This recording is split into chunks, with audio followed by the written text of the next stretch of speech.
morning plenary. We want to make sure we have as much time with our speakers as possible. Welcome. How is everyone's morning? Early. Hopefully worth it though.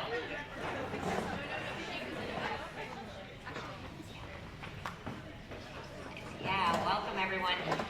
Welcome to Feedback+Atlanta.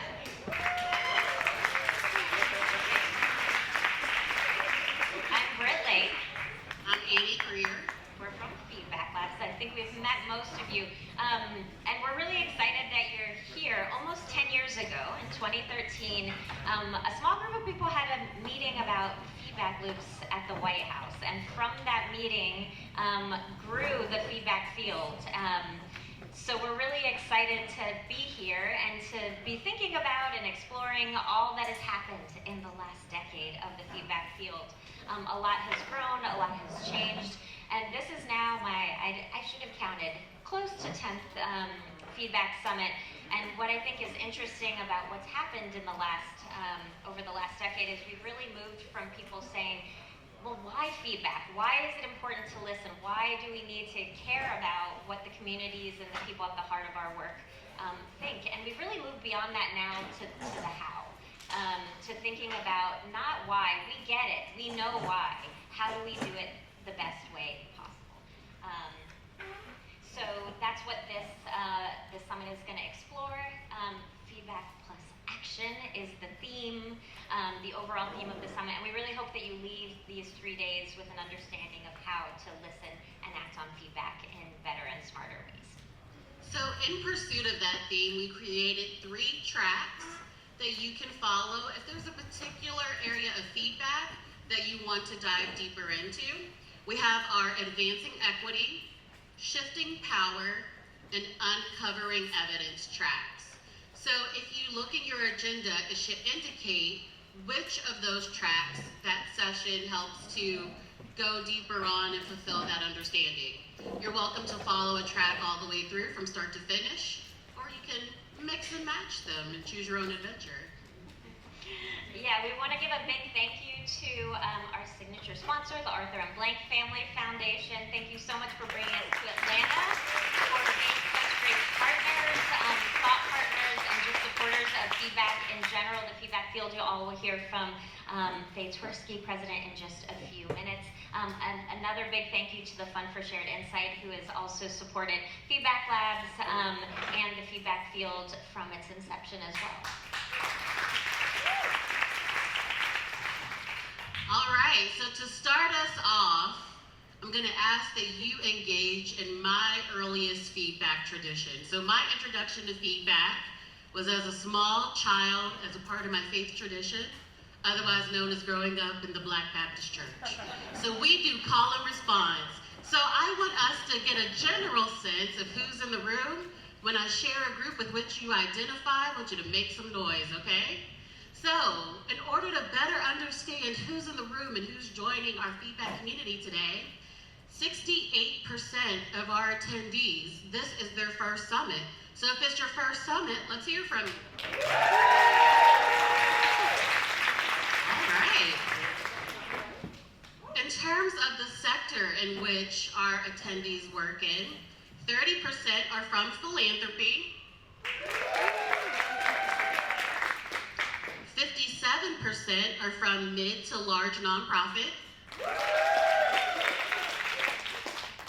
16% are from grassroots nonprofits, so under a $1 million a year annual budget. They are not excited about the budget. They are just representing grassroots organizations, and we're here for it. 13% are from government, consulting, and academia.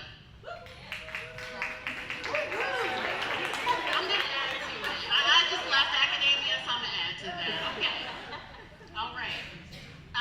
20% of our attendees are here from Atlanta or the surrounding area in Georgia. All right. I keep saying Atlanteans, and I'm being told that that's not the official designation for people from Atlanta. But if you know, you know. Okay.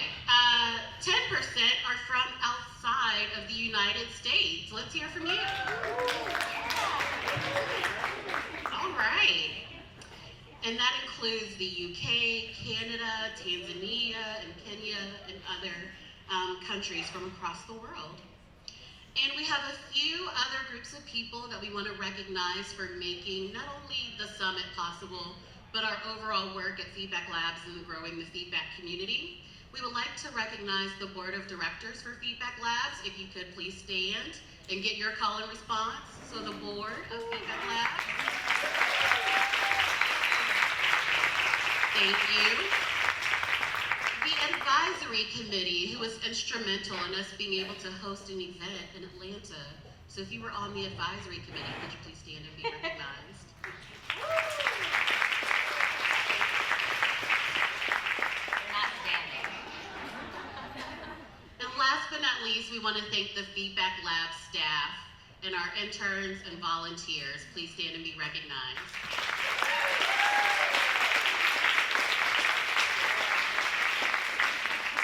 Also, if you missed out on my earlier bathroom announcement, those are the people that you should connect with in order to figure out where you'll be heading for the rest of the day. Yeah, speaking of bathrooms, if you see anyone with this light blue badge, they can answer any questions you have. That's our staff. So a few pieces of housekeeping.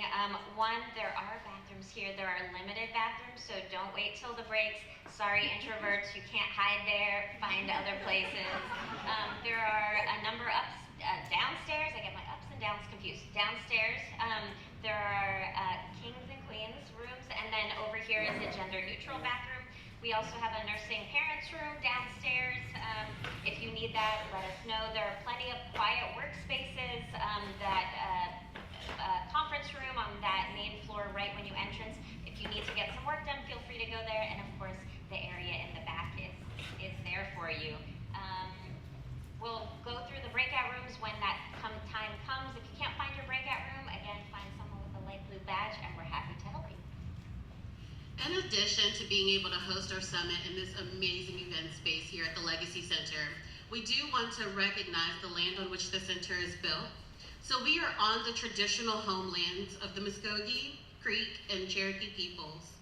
But we must not simply acknowledge that this land was unceded and forcibly taken, but also commit to learning from a harm that cannot be repaired, although we can play a role in its healing and reconciliation with its original caretakers.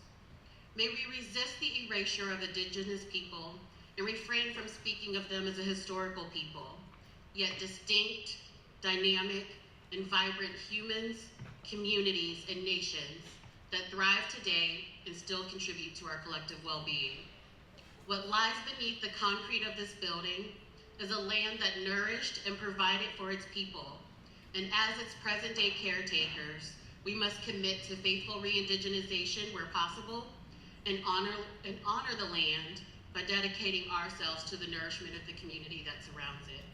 May we hold this space sacred as we are now responsible. Thanks, and with that, let's leave as much time as possible for our opening plenary. I'm really excited to invite them up to talk about 10 years young, the feedback field. Where have we been and where are we going? So I'll introduce Jean-Louis Sarbib, who will be our moderator for this session, and he'll introduce the rest of our speakers. Jean-Louis.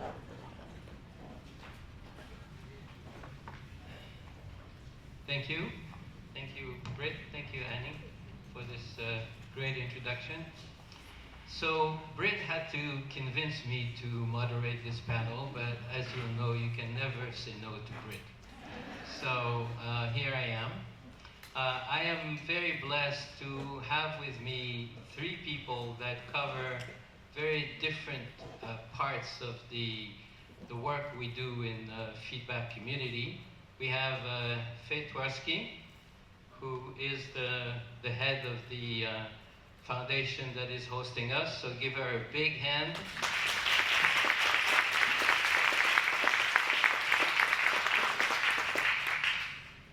We have Ali Rahim from the World Bank, who has the big challenge of making this huge organization listening to the millions of people that it's trying to help. and is now in the process of redefining the Global Partnership for Social Accountability, which is the instrument of the World Bank to dialogue with civil society and with the people the bank is trying to help. And then we have Art Taylor from the Better Business Bureau, who has a long history of listening and trying to improve, in particular, the field of training, where he has been a force. So 10 years young, what does that mean? It means that in 2010, 2011, a group of us working in the Open Government Hub just started having lunches. And these lunches were made possible because we were all working in the space of trying to help people lead more fuller lives.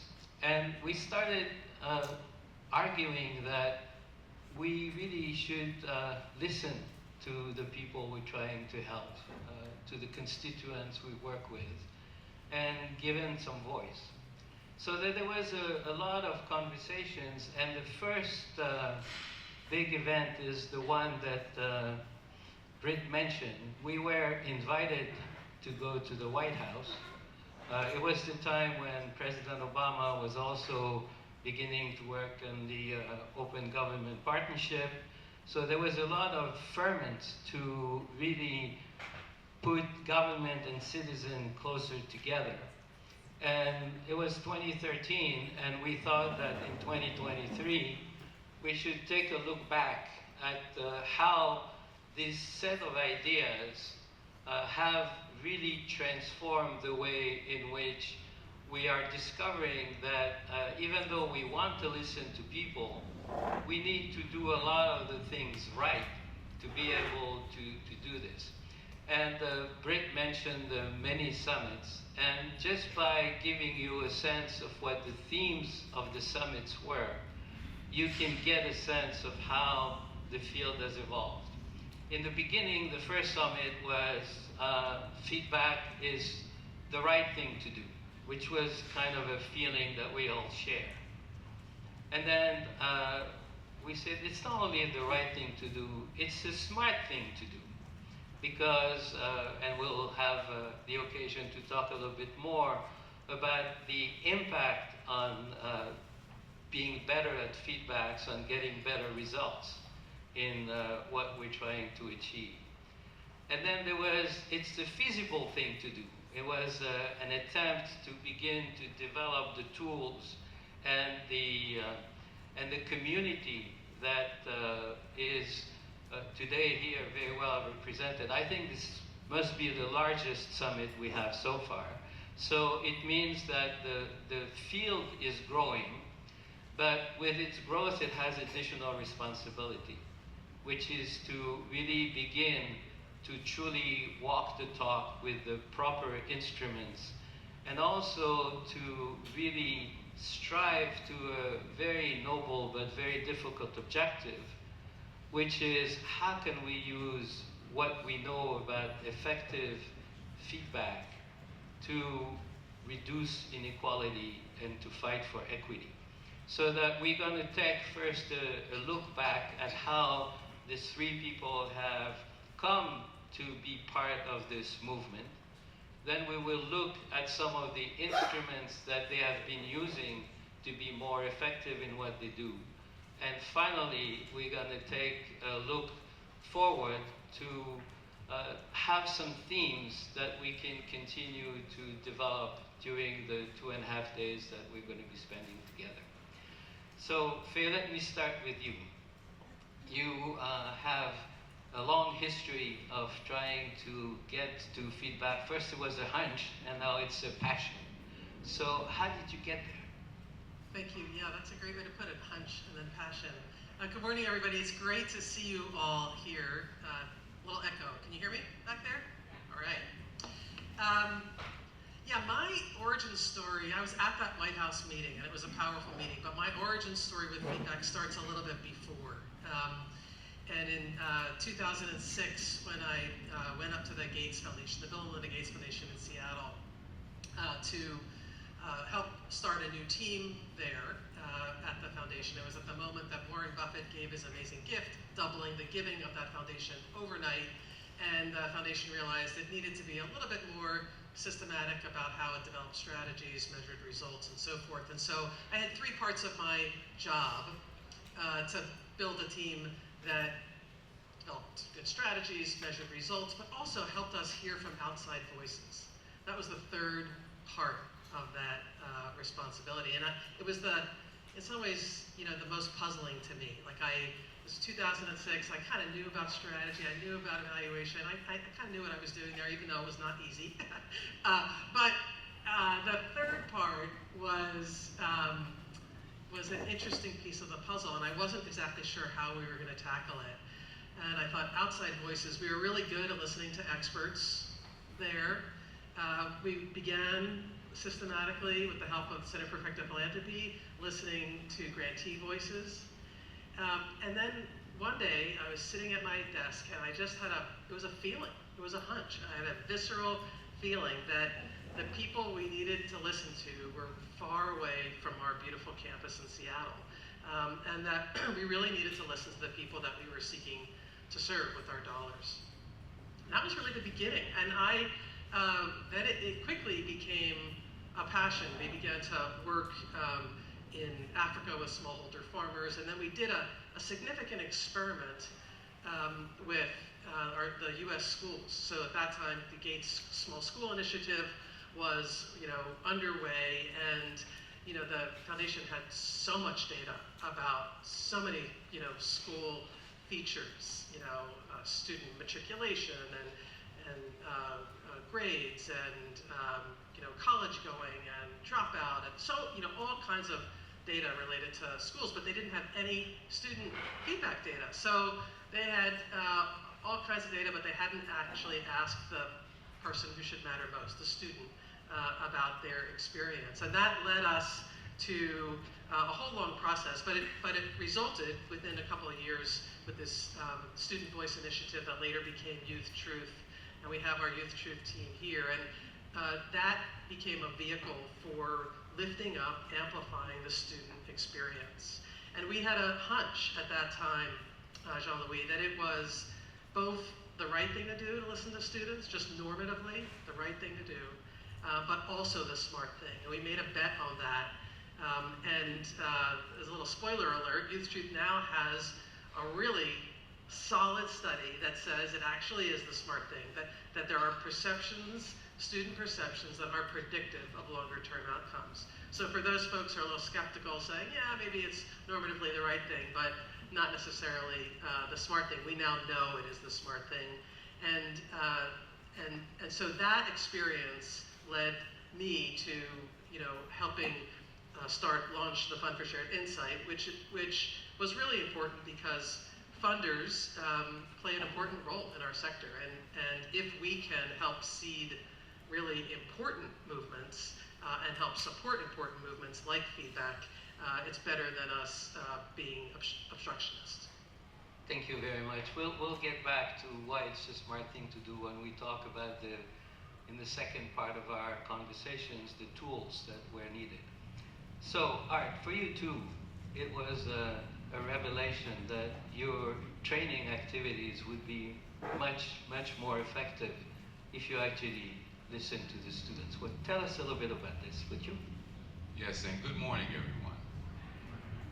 Well, one of the advantages of working in a field as long as I have, which is now, I guess, 35 years or so, is that you really do get to see how things change and improve over the long haul if you persevere. And my story with feedback is probably an example of that. 35 years ago, I worked in an organization that was providing job training for disadvantaged people and people who, many of whom had never worked before, didn't graduate high school, and had a prognosis for their lives that was probably going to be based on dependencies on others, maybe prison, a whole lot of bad things, things that we try to avoid. And this job training program that I work for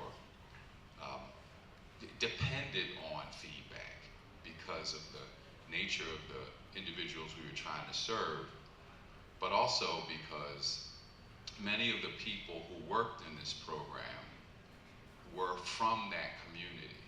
Most of our trainees lived in the communities where our job training centers were located. And for us, feedback was not a formal process. We had people who worked in our programs who were from that community. We had people who we called outreach coordinators who spent time with the individuals we were trying to serve. So while there was never really any formal data collection or any formal systems that we used to gather information, we knew that if a person came to our program and they looked funny that day, there was something that we needed to do, and we needed to talk to someone who knew what was going on with that individual. We needed to go up to that individual and say, what's going on? How can we help? And that was great because it really helped us get people through our training and ultimately into jobs. And if you fast forward from that point to this creation of the Feedback Labs and the work that we began to undertake 10 years ago, what you are happy about is the beginning of a movement around this and the more formalized approach to gathering feedback. Because what we were able to do in the job training days was help our organization help people. But one of the real advantages of a feedback movement is that one organization can help many organizations if we're able to gather this information in a structured way and share with other organizations in the field in general. And then the last thing I'll say is that we, when I left that organization to begin doing the work that I currently do about 21 years ago, that is helping organizations do their work better, helping donors understand which organizations were operating accountably and effectively, feedback became an obvious element of what we should be doing, what we should be asking of organizations. And so we've been trying to think about how we can embed more formal feedback loops into the work of nonprofits and how we can encourage that work to occur. So it's been, as I said, a journey, right? It's been this 35-year process under which you get to see something happening a certain way in a more nuanced way, and then now through the Feedback Labs process growing to something much broader that can impact a lot more organizations and people. Thank you very much for yet another inspiring story. And I also should tell you that Art is part of a group called the Irritants. And this group is called this way because we're trying to tickle all the people in this room here to make sure you don't forget about feedback. And some of the outcome of this work is going to be to see to what extent, as rating agencies such as the various agencies that look at the Charity Navigator or others, how could they begin to see more systematically whether various philanthropy actually use feedback and how effectively they do that. So I think it's a theme that I'm sure will recur during this summit. Now let me go to the big organization, the World Bank. And just as a disclosure, I spent 26 years at the World Bank, so I can say lots of things about this place. But it's great to see Ali here trying to to struggle with something which is essential to effective work in international development, which is to recognize the fact that if you want to fight poverty, the real experts on poverty who live it every day and who know what they need are the poor. And Ali is, as I said in my introduction to him, is trying to rethink the way in which the bank is listening to the people it ultimately tries to help get out of poverty. And he's going to tell us his story and his struggles. Ali?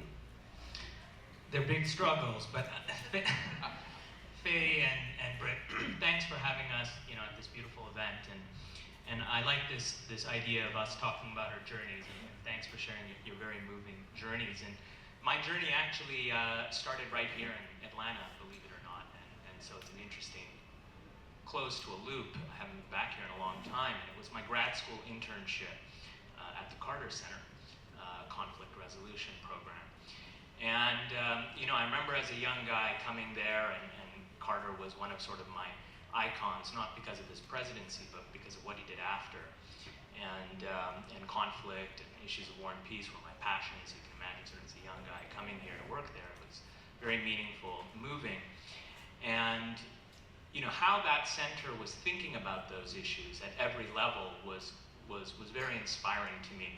The high-level dialogue, coming out of Carter's legacy of the Camp David Accords, down to talking to people in every community about issues that brought them together or divided them.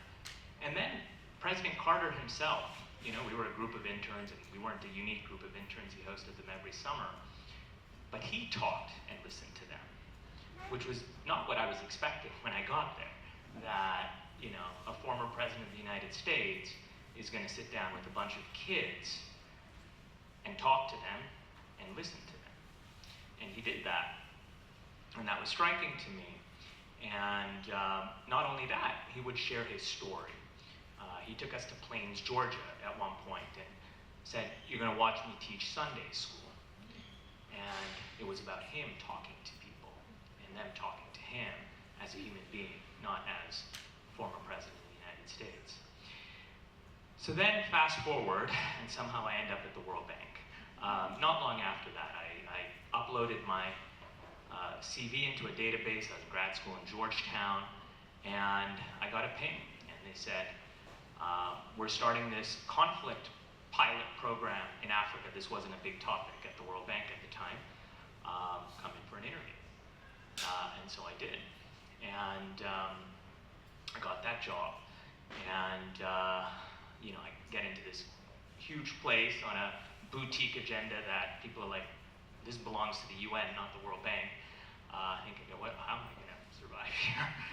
And this great anthropologist took me under his wing and said, I think there's some things that'll be interesting for you to work on.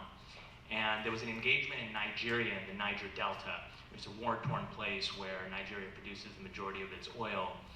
And I said, look, we're talking to CSOs there, we're talking to the government, they've created an agency there to try and deal with this conflict, to use programs that deliver to local communities to try and mitigate some of the issues that stem from its extractive sector. So he sent me there alone. I went to the Niger Delta and started working on this program. And that was really my first foray into how do you design a program to help a government agency listen to people, deal with these critical issues that people are facing, feeling excluded from the benefits of the country's major resources, and how you integrate that into development. So fast forward a little bit, I ended up working most of my career on these participatory development programs at the World Bank, which are very interesting and do often operate at scale, but represent a very small portion of international development finance. But they're about that. They're about engaging people, listening to people. We call it community-driven development. And I was assigned to run my first projects. There was one project in Central Asia and Kyrgyzstan, and one in Azerbaijan dealing with the displaced people from Nagorno-Karabakh. And again, we were using these methods to listen to people. And over time, it struck me that it was a conversation at dinner, and I'll wrap up with this, yesterday, that someone said, if we're really talking about listening to people and leadership of organizations where we need to listen to people, we need to have been there listening to people ourselves at some point. Because if you haven't done that, you don't really know what it means to listen to people. I added to that, and even if you were there 20, 30, 40 years ago, do you remember what it means to listen to those people? So as I'm now in this arc of my story, trying to rethink what we do as a World Bank, I'm trying to take myself to those days where I would be sitting directly, convening a focus group in a village to hear what they wanted to build, to hear what their challenges are. Because I think it's the only way you can develop the larger systemic program. Because then in places like the World Bank, we're caught up in what can we measure, what can we write reports on, what can we issue to build credibility with our shareholders and stakeholders, what do we do to handle the critiques we get from the external organizations.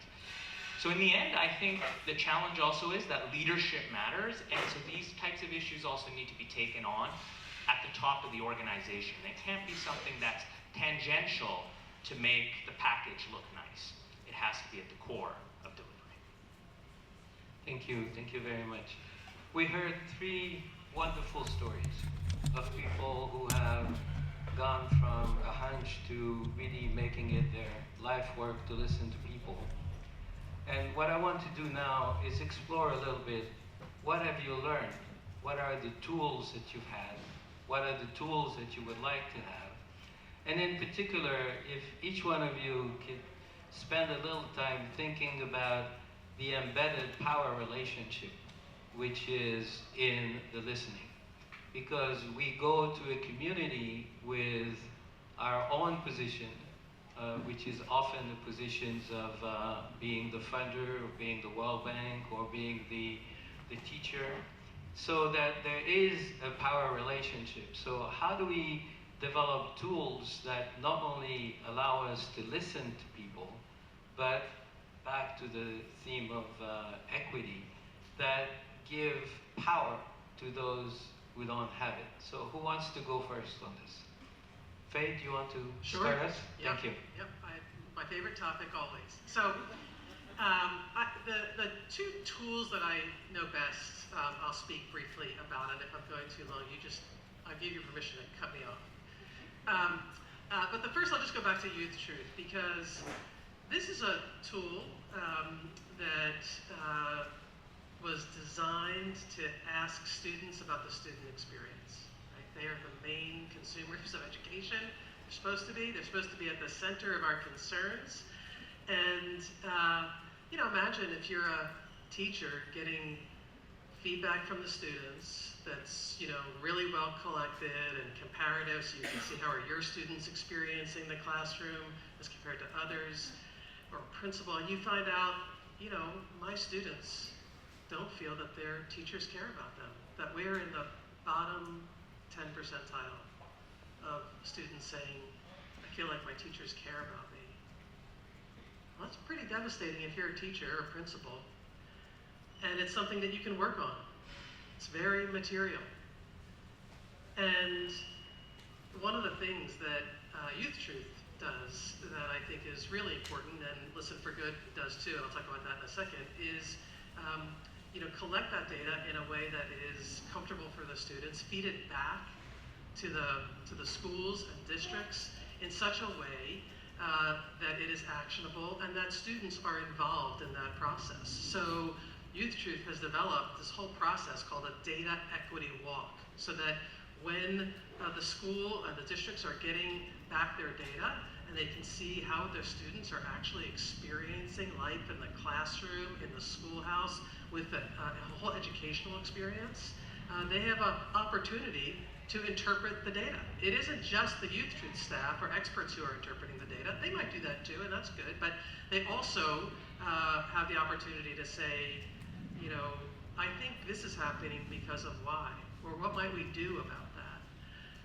And then Youth Truth has also added in, I think helpfully, you know, family feedback and faculty, you know, teacher feedback that you can triangulate. So that is a way to shift power where students become the agents of change, not just the subjects of change. I'll stop there because the Listen for Good does a really great thing too about closing the loop, but if we have time, I'll share that story too. Thank you very much for, I think we need some time for the audience because after all, this is a feedback summit, so we really need to give time. So who wants to talk about the tools they have used or they would like to use? Art? Or Annie? You are ready. Well, mine will be quick because I don't know if I have specific tools, but I will say that for me, it's a mindset, it's a worldview, and you know, you have to get to a place where you're comfortable hearing what other people have to say. And we were talking in a group yesterday about what keeps us uncomfortable hearing from people, and a lot of it has to do with fear. And we have to be fearless about this. We have to not be so concerned that when we hear from someone about what we're doing and maybe that it's not working, that starting over or breaking it and doing something different isn't the end of the world. What we're trying to do is be effective. We're trying to solve problems. And so we have this fear, of course, that if someone says what you're doing isn't working and you're gonna have to start all over again, that there's a lot of work involved in that. Maybe somebody might get fired, or you know, maybe you might lose funding because what you said you were going to do didn't quite work out. We have to get past that, and we have to begin thinking that we're only here to make a difference for the people that we're trying to serve. And we also have to, I think, one key point, I'll shut up, is when you're in a position of leadership, you always have veto power. You always have the ability to say, I heard what you said, but we don't agree that this is the right way to go because we've considered various stakeholders. And in the overall, we think that the way we're doing this is going to be better for whatever reason. And so we get confused sometimes, I think, when we talk about power dynamics.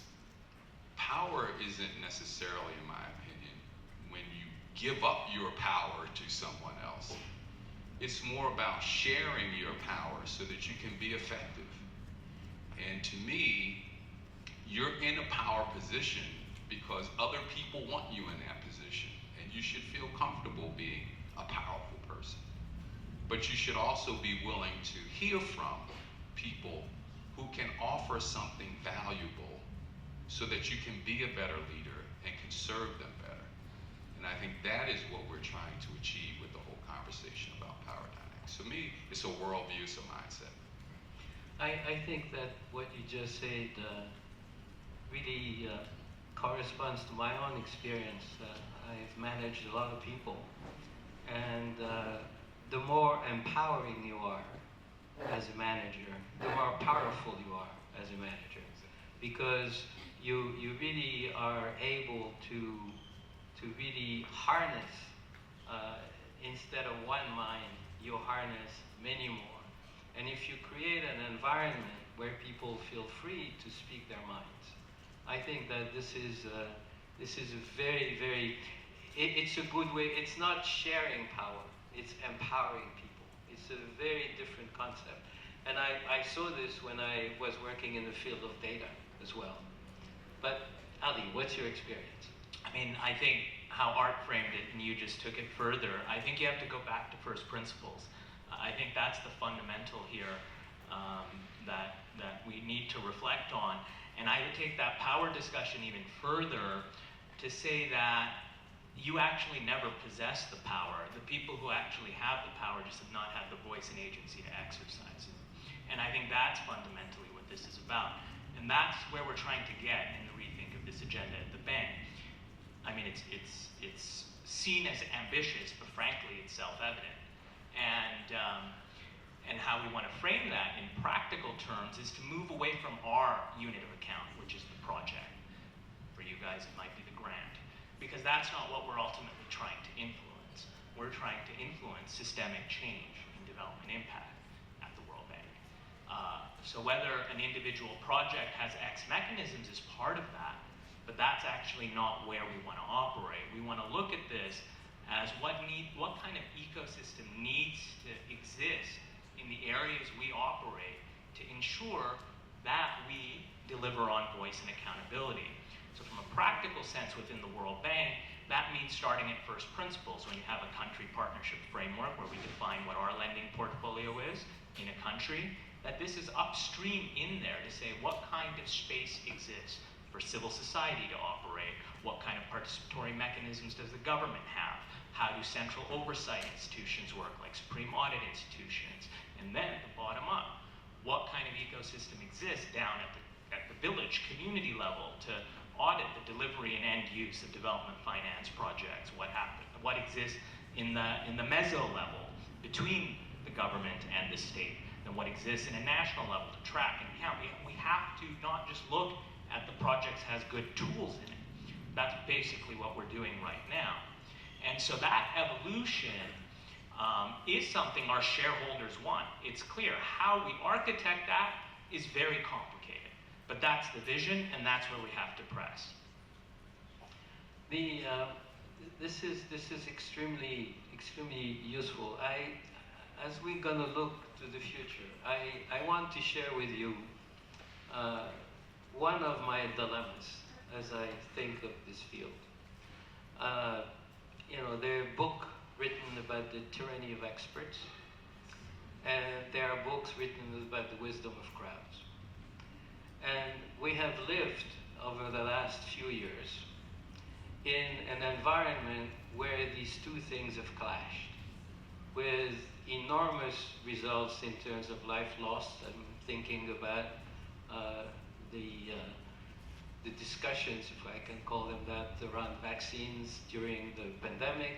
I'm thinking about the fact that with the internet you can become an instant expert on balloons or an instant expert on malaria or whatever. So in listening to the voice of people, how do we find the right balance between those who spent years studying a subject and those who have not, but are part of a community?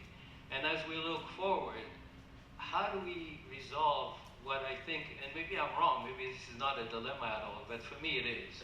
And so I'd love to pick your brains on, as you look forward, is this really a tension, and how do we go about beginning to think about it so that the top and the bottom can really give us a better way to move forward? Ali, since the World Bank is full of experts, I'll start with you.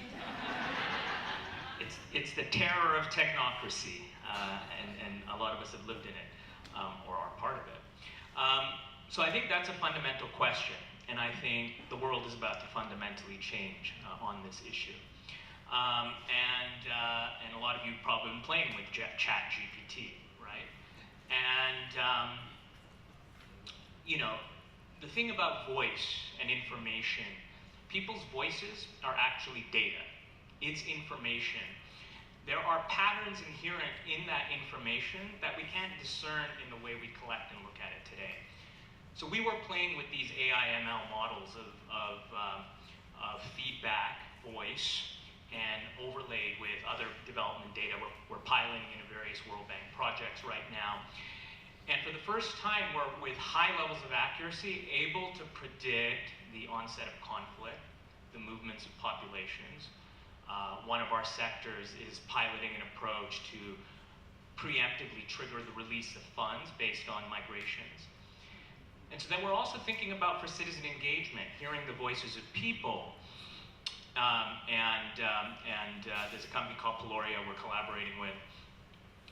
And then this ChatGPT comes out, which upends even our wildest dreams about what the language corpus can actually tell us about the patterns of information in voice. And the challenge in the World Bank on voice in a technocracy is that voice has been set aside as not data, not evidence. Voice is actually the most powerful form of data. The modern tech industry has been based on the monetization of voice, from search analytics to social media analytics. But we haven't leveraged it that way. And so the patterns inherent in that information are just unbelievable.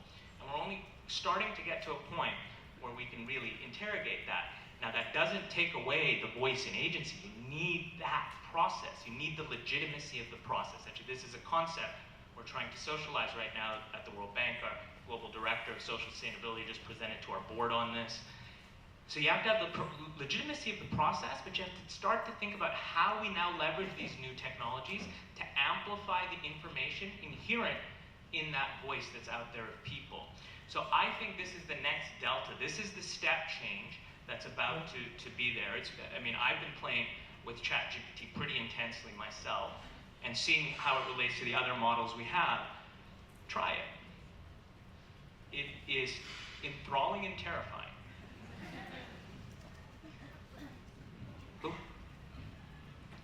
Well, I'm glad you framed this as a dilemma, because it gives me an opportunity to think about something that I've given a lot of thought to lately that may help us understand this problem.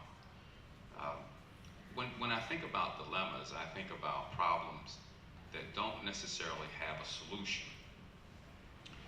They can be managed, however, right? You can't necessarily solve them, but it's a pain, it's a tension that you sort of have to live with and manage. And so I think about, going back to what you said, movements versus institutions. There have been lots of conversation around movements and institutions, and activists that sort of generate these movements versus the institutions that in many cases they're criticizing or tearing down or wishing would be different.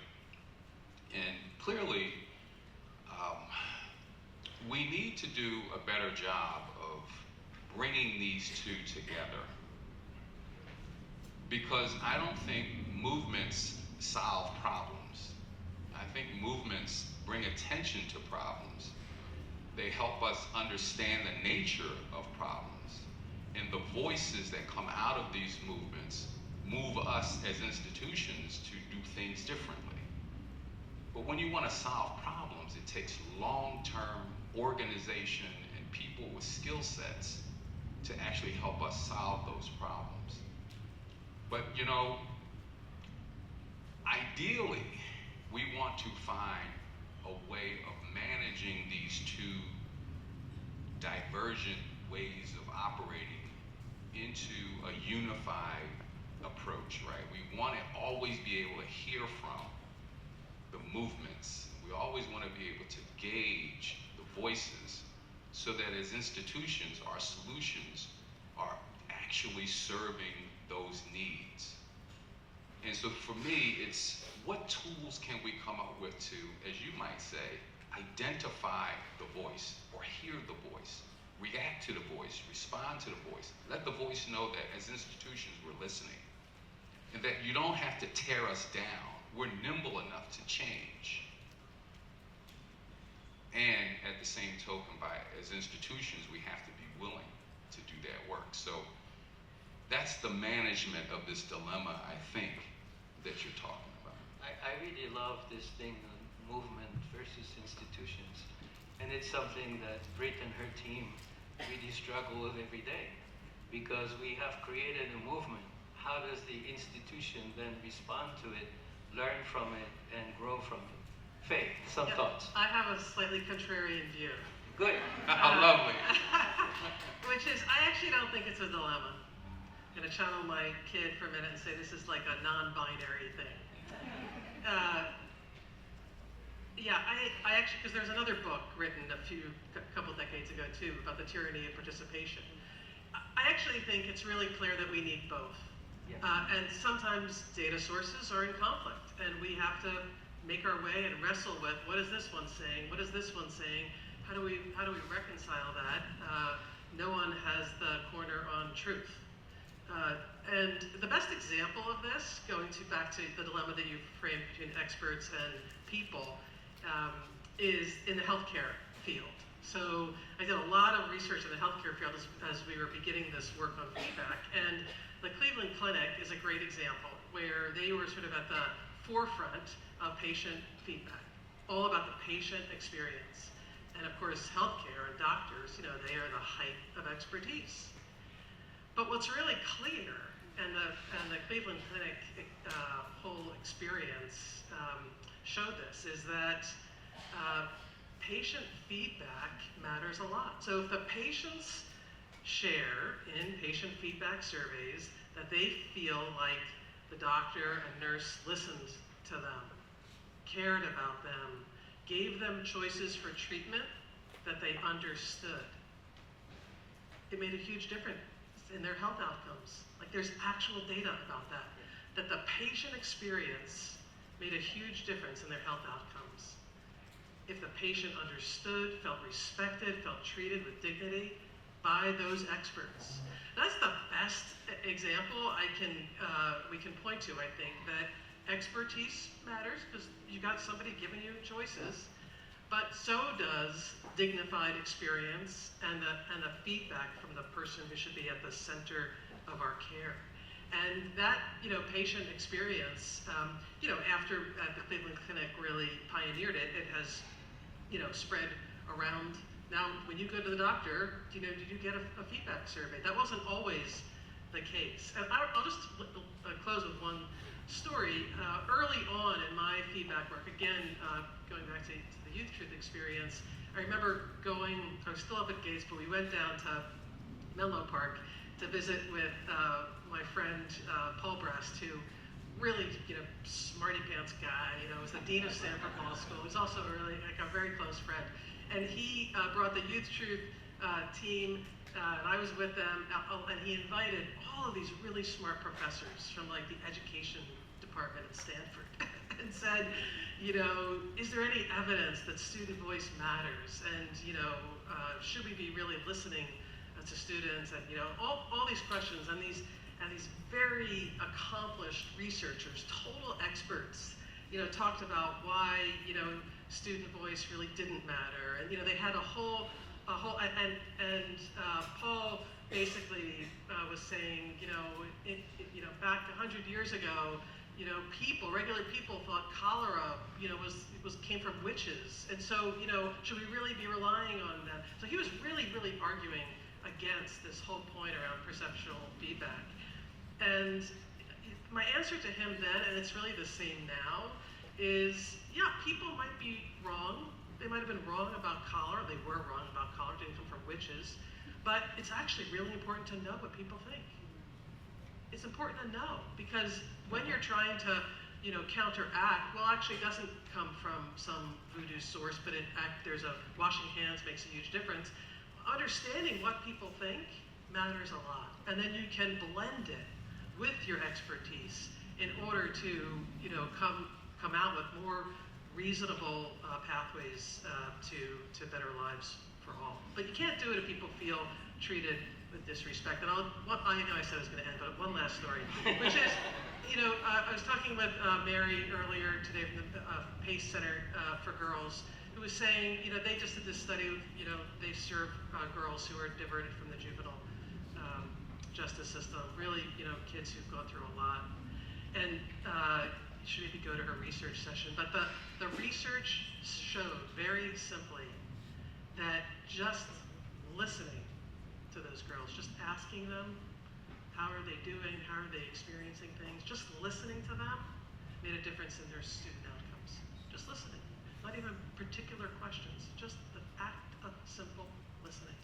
Maybe it's not a dilemma, maybe it's a challenge to merge the top down and the bottom up.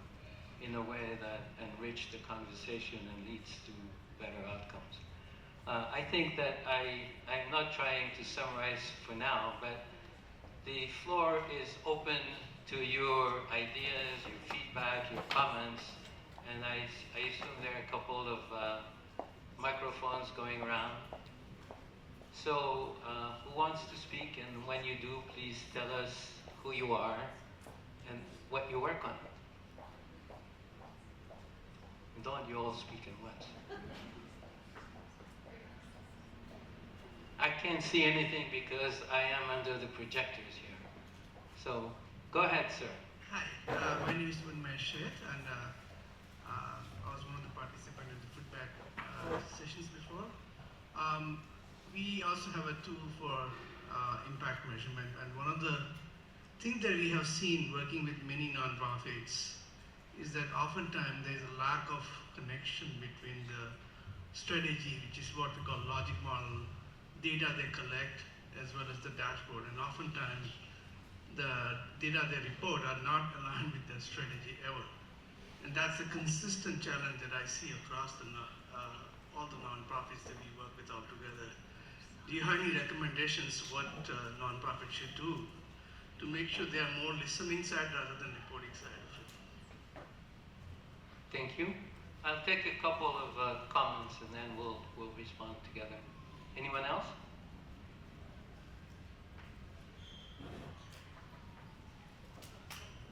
Take the mic and speak. Yeah. Thanks. Oh, sorry. Hi. Katie Smith Millway, two hats. Anna B. Stearns Foundation, and we have funded Listen for Good grants.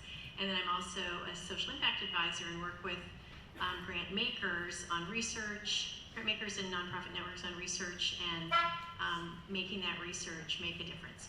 And one of the things that I have found is how important it is in structuring focus groups to put the funders and the nonprofit voices in the same focus group. Take the money out of it so it's not direct grantees, but so that not only are you structuring research so that you listen to both sides, but that they get to listen to each other and calibrate each other as you progress in the research. And it actually creates different answers. Thank you. Hello, I'm Katie Ensign, and I'm with the Jesse Ball DuPont Fund.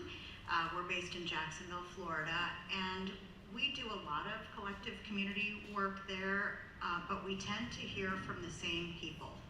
And it's really been difficult for us to get the cross-section that we really need of feedback in our community. And I just wonder how you all, or if anyone has thoughts on that, because it's a struggle, and it's a struggle that we continue to face, and it's impacting our ability to really move forward the way that I think we collectively want to. So lots of practical questions. Can we start? Ali, do you want to take first and we'll go down? Yeah, so two things to reflect on. One, on who's in the room when you're listening, who listens. And I mean, for us, we've had a lot of ways within World Bank projects where we have consultations that are run by governments, engagements that are run by intermediary civil society organizations, direct information collection. All of them provide sort of a different layering and a different quality of information that's actionable in different ways. The reason why we're talking about the ecosystem, it's about a composite of that work.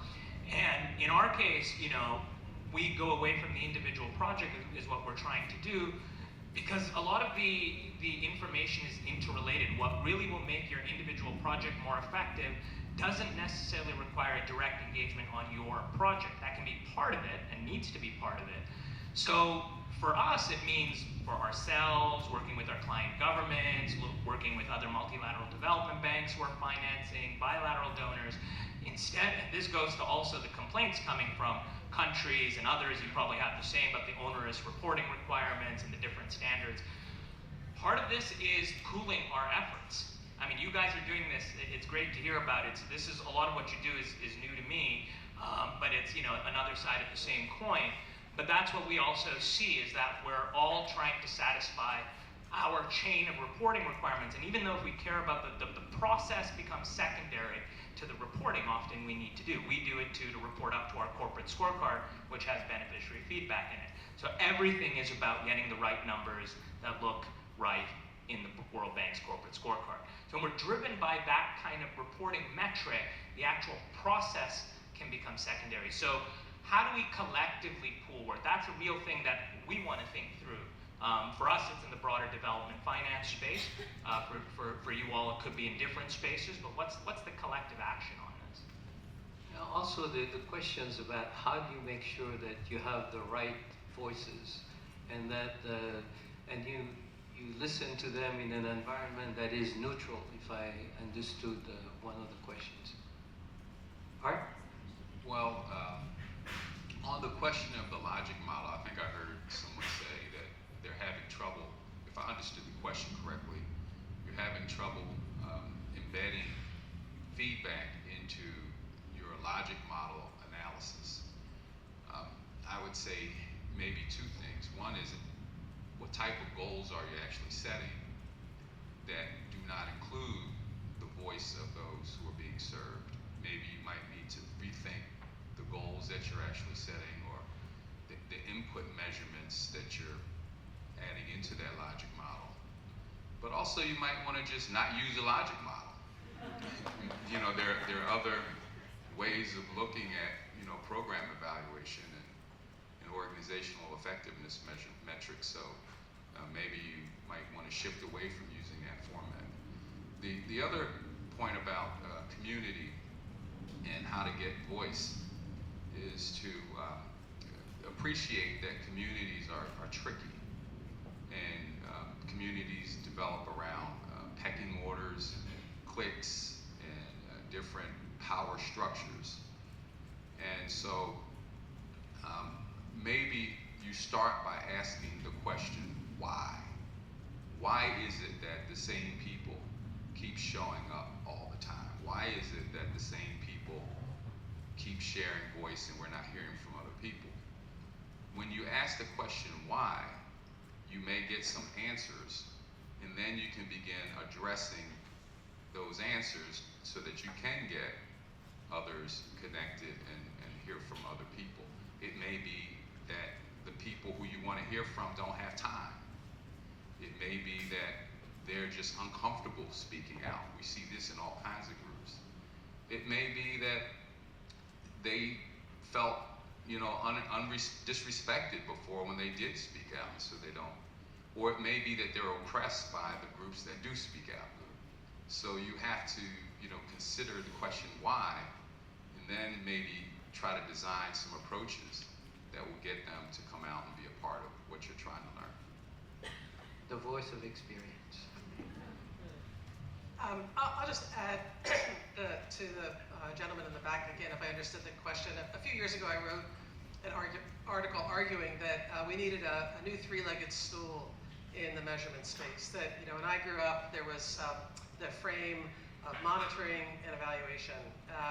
And what I was arguing is that we actually need monitoring, evaluation, and feedback. And we have, you know, really good examples, some of them in this room, of organizations that have done excellent third-party evaluation studies that show that their work is, you know, really achieves outcomes. Nurse-family partnership, Pay Center for Girls, Center for Employment Opportunities. They work with, you know, in populations that benefit from their services tremendously.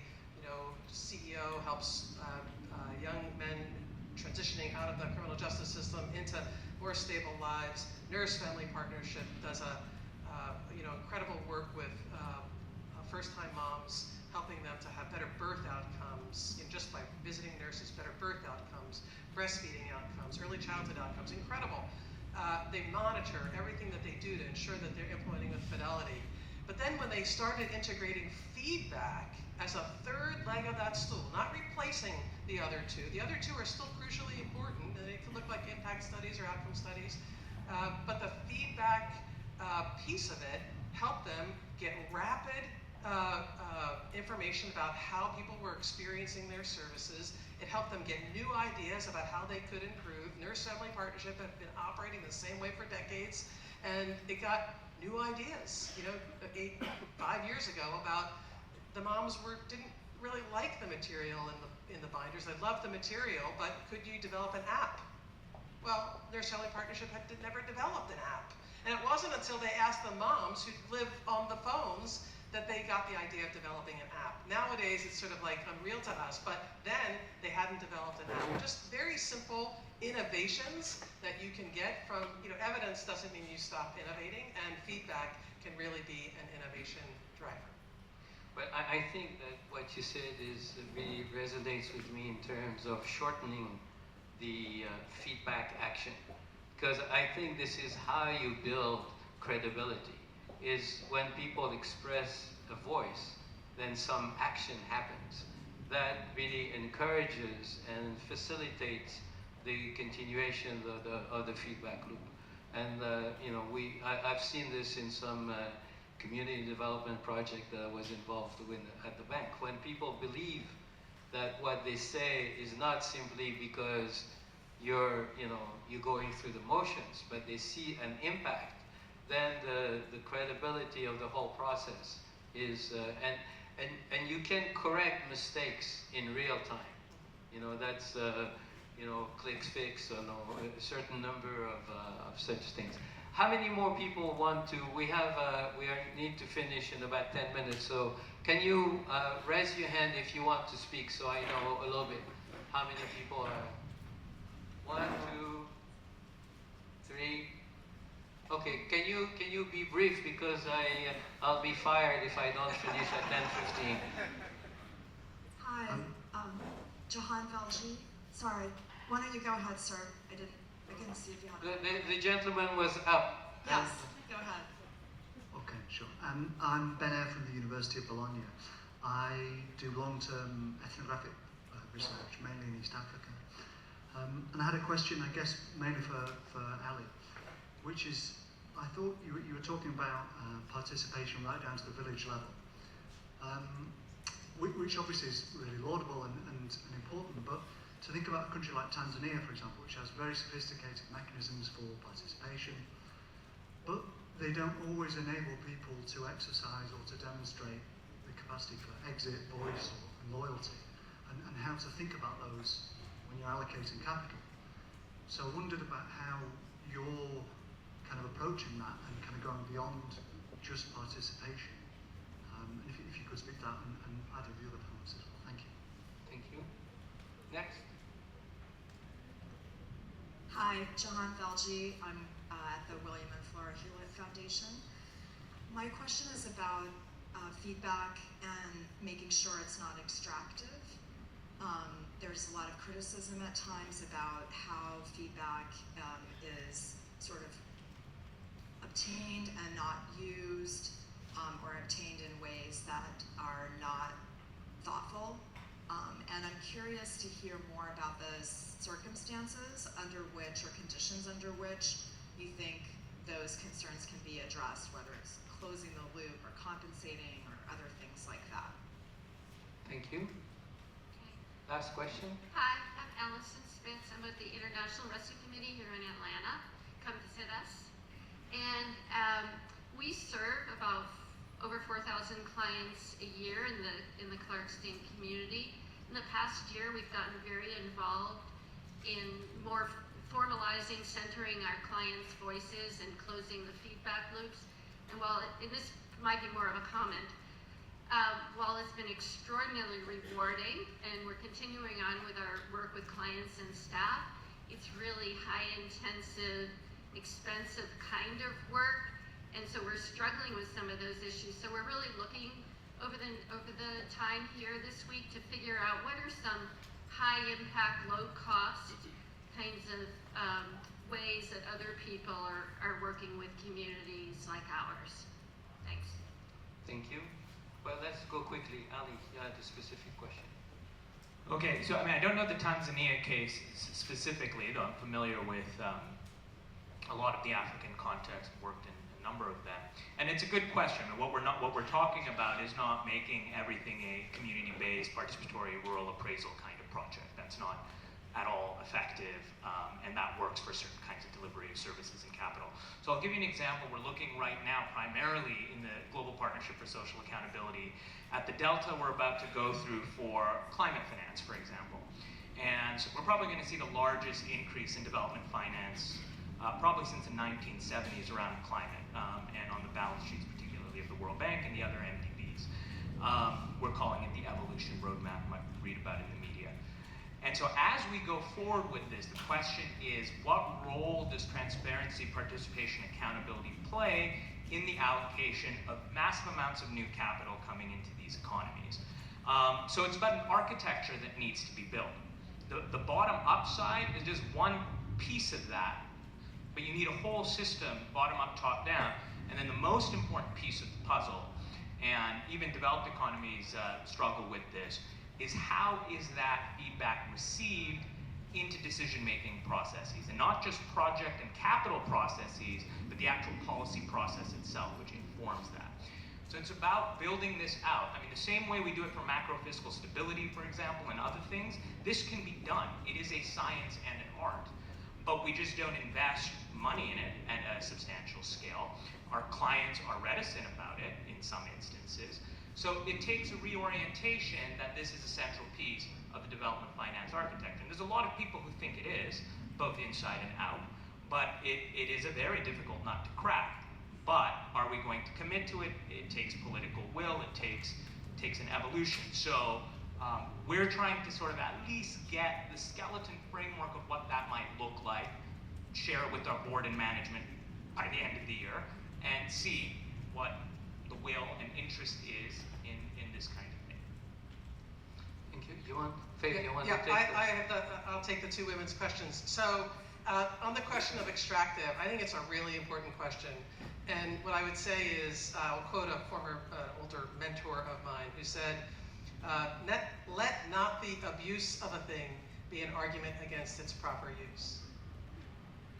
So, yeah, it can be extractive. Anything can be done poorly. And so the question is, how do you do feedback really well? We just learned from the Pace Center for Girls Studies that just listening, the act of listening, is empowering and makes a huge difference in these girls' lives. Just the act of listening. So how do we listen with respect and close the loop to say back to these girls in this case, you know, here's what we heard. You said this, here's what we heard, and here's what we can do, here's what we can't do. But that's, closing the loop is respectful. In some cases it might be compensating, but I think, you know, always asking the question of how can we continue to listen with respect and dignity is the right question to ask, but it doesn't mean we shouldn't do it. But I think it's a really important question to continue to ask ourselves and make sure that we're not being extractive. When we were first doing focus groups before we launched Youth Truth, one of the things we heard all the time from the students was, we get surveyed every week. People are surveying the students, you know, all the time. You know, we get asked questions, we never see anything that comes back from that. So it goes, for them, it goes into a black hole. And then in terms of the IRC question, you know, you're always looking in this field for things that are better, cheaper, faster.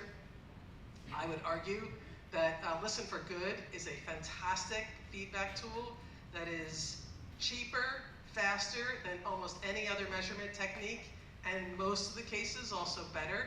I still think you need the other two legs of the stool for certain cases, but there are instances, and I think we have somebody from Second Helpings here, does food harvesting and saving of food to make sure that people who are hungry get that food. Maybe you don't need a randomized controlled trial about that. Maybe feedback is good enough. And so there are instances where it is just better, cheaper, faster, and I would just recommend that you take a look at the Listen for Good tool. Thank you very much. I think we're coming to the end of the session, and would you like to say a 30-second takeaway from this rich conversation? Well, I guess I'll end where I started, which is, you know, be in it for the long haul. You know, get involved now wherever you are. Don't worry about it too much. If you happen to stumble, you can always get back in and continue learning yourselves. I think that's what we're really talking about here. We're talking about how we get better every single day. I think it would be similar to art. I think for us too, we need to keep listening. I think we can get very caught up in our practices, in what's worked and what's didn't work, in fixated on evidence when the paradigm is changing so much and so fast. And so going back to first principles, as Art has been doing throughout the discussion, I think is critically important, and then combining that with the evidence that we have. So, the past is prologue to an extent, but I would say, like with a lot of transformative things, you have to go back to the why, the what, go back to the unit level like I started with, go back to the community, go back to the individual beneficiaries and what their voice and agency looks like. And I'll just close with where we started with, this is a journey. And you started us, Jean-Louis, in this conversation about the feedback movement.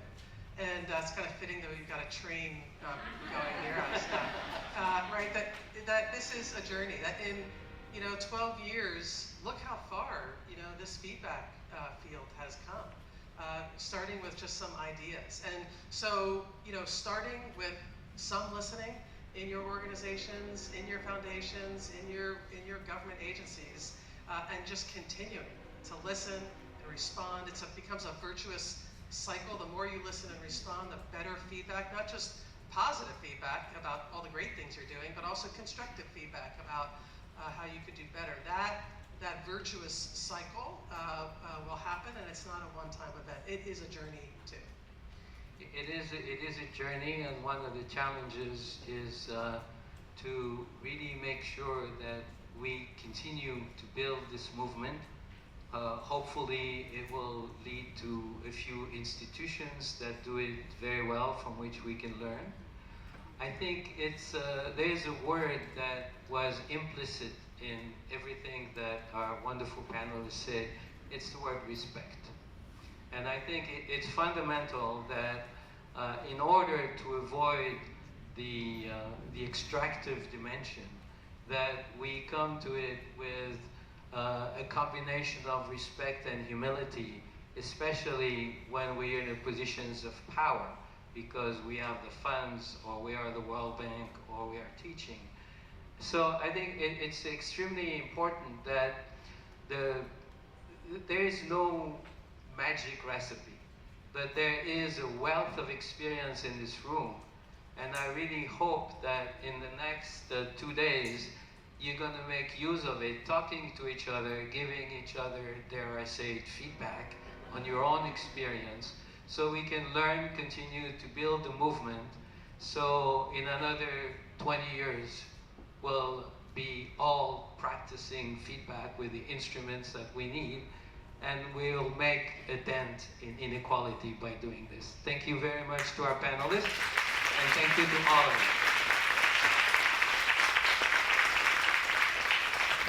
Thank you so much. What a wonderful way to kick off our sessions today. So you will have a brief recess before we go into our first set of breakout sessions. If you need assistance locating the room that the session that you want to attend is in, again, please keep an eye out for our Feedback Lab staff with the, I say Carolina blue, go Heels. But you can say, light blue. I think our staff is like 20% Tar Heels. That happened on accident. But you can ask any of us for assistance finding your room. But before you make your way, maybe you're still deciding, should I pick one of the 3 tracks and do all of those?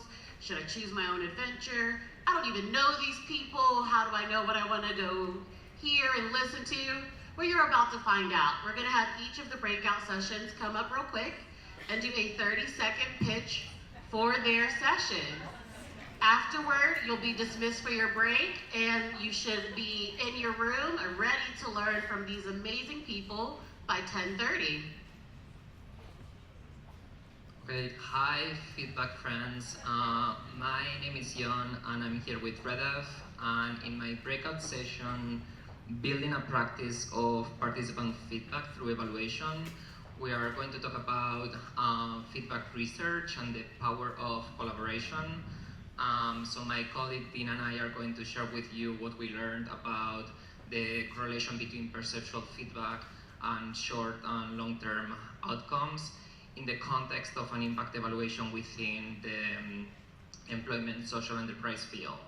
And another component of this evaluation was an evaluation learning committee that fostered collaboration, feedback, collective sense-making, and capacity building. So we're going to talk about our experience. We're going to be in Suite 101.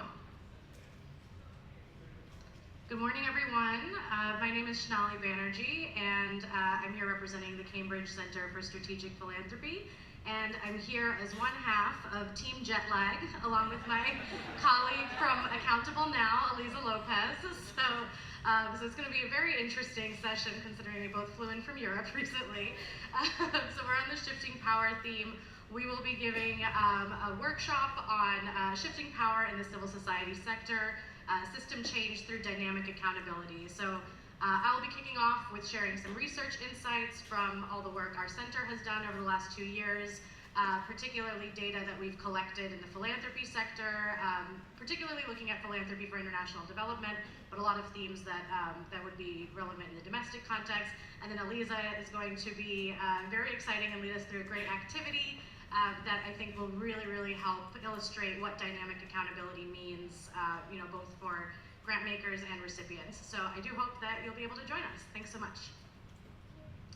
Hi, I'm Valerie Threlfall. I'm going to be leading a session here in the North Gallery called Embedding Equity and High Quality Feedback. So I'm the Managing Director of Listen for Good, and we're going to be building on some of the conversation we just had about how do you do this well? How do you actually do a feedback practice in a way that is not extractive, that is advancing of equity principles?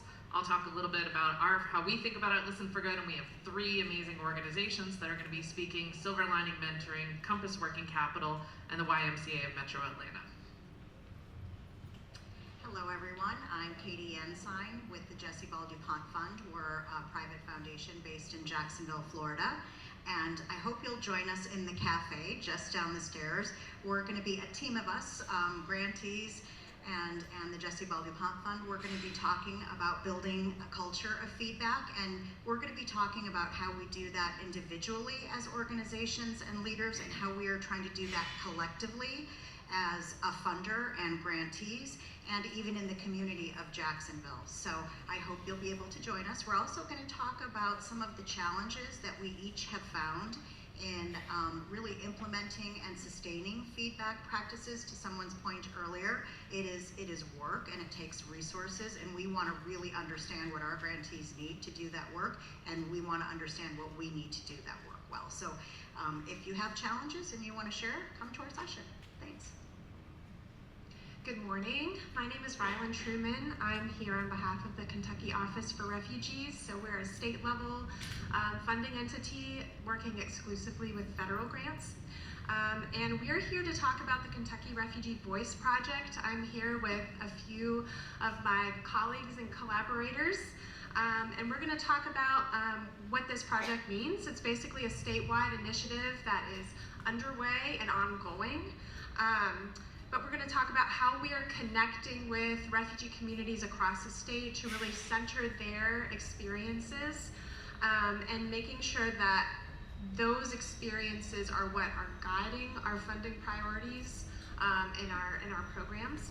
So you'll get to hear from some of our bilingual consultants who've played a very heavy hand in this work, and my co-pilot, who will be Beth Head, who has a lot of really awesome tools that she's developed to kind of help navigate this process.